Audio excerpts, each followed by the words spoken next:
Welcome back to the Hill of Roses, where we come once again to celebrate the best contributors to our independent policy movement for progress to bring power to the people like you.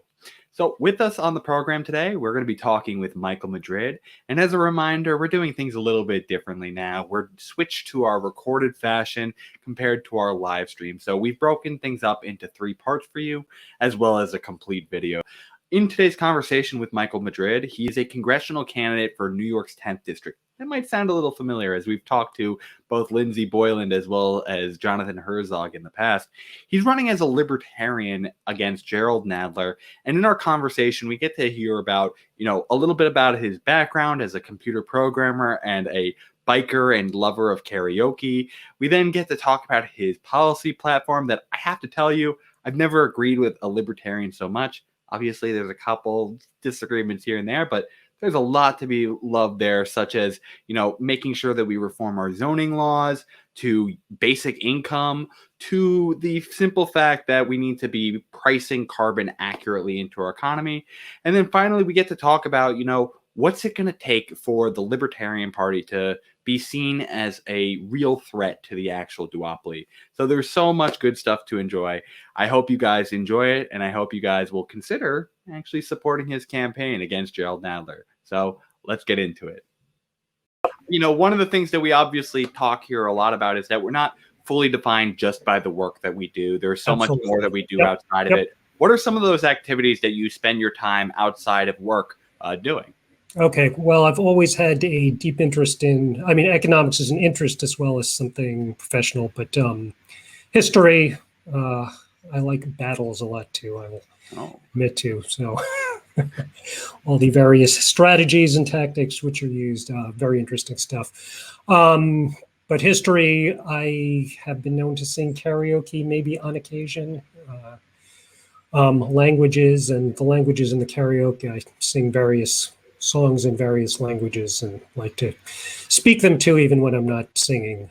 Soccer's been a big part of my life, but something as I get older, I've done a little less of.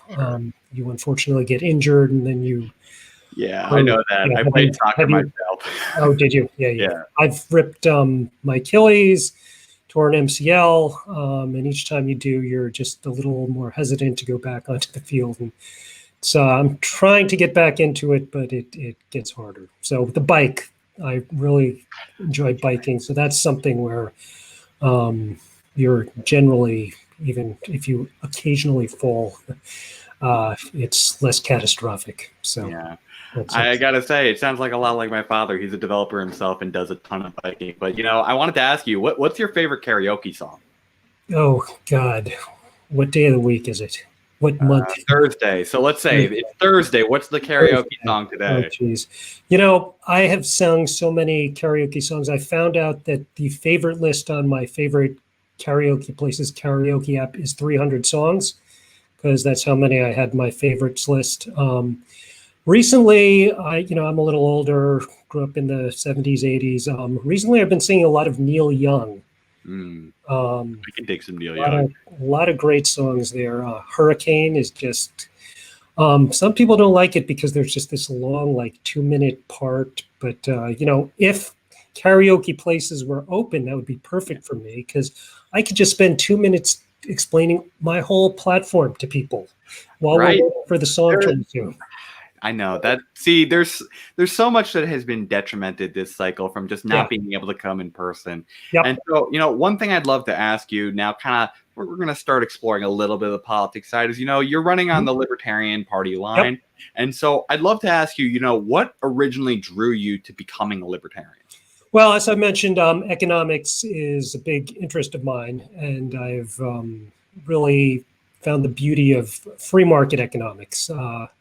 This kind of judo thing where it is not you making the policy, because you cannot know what the correct policy is, and you're just kind of letting the market work. The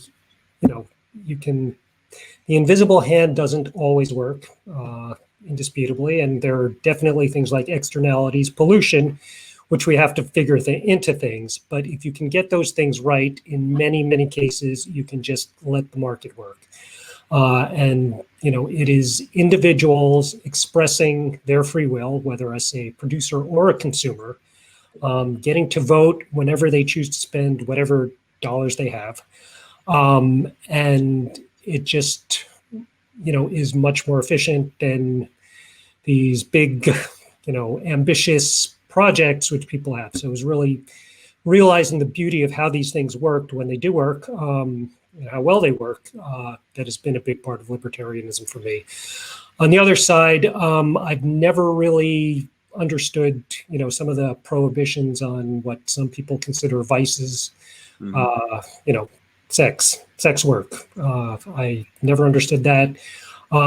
Drugs, a lot of people use a lot of drugs. I think anyone who's honest will realize that a lot of their friends and a lot of their productive friends use drugs.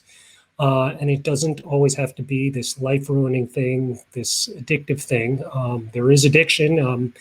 There are problems we have to deal with addiction, but addiction can take many forms. Alcohol, certainly, which is legal. So I think it's important to separate, things like drugs and things like addictions. So I've never really understood the prohibitions on a lot of the sort of personal freedom side. So, between those two, I think you're pretty much going to be more of a libertarian than any other party.